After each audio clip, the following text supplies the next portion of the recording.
शिवरायांबाबतचं सगळं टिळकांनी शोधलं. मोहन भागवतांच्या विधानानं नवा वाद. भागवतांच्या विधानावर वडेट्टीवार आणि आव्हाडांची टीका.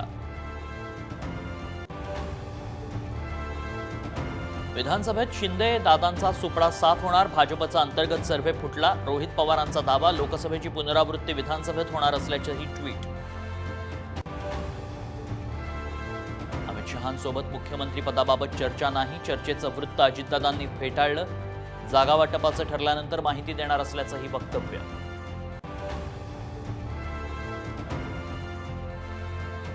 विरोधी पक्षाच्या नेत्याचा मुलगा असता तर फडणवीस बावनकुळेंच्या फौजा तुटून पडल्या असत्या. नागपूर अपघातावरून संजय राऊतांचा हल्ला बोल. मनोज जरांगे पाटलांचं पुन्हा उपोषणास्त्र. 17 सप्टेंबर पासून जालन्याच्या अंतरवाली सराटीत उपोषणाला बसणार. गडचिरोली गोंदियात पूरस्थिती. गोंदियातील शाळांना सुटी. अनेक रस्ते बंद तर गडचिरोलीत कालपासून पूरस्थिती. भामरागडमध्ये भयाण परिस्थिती.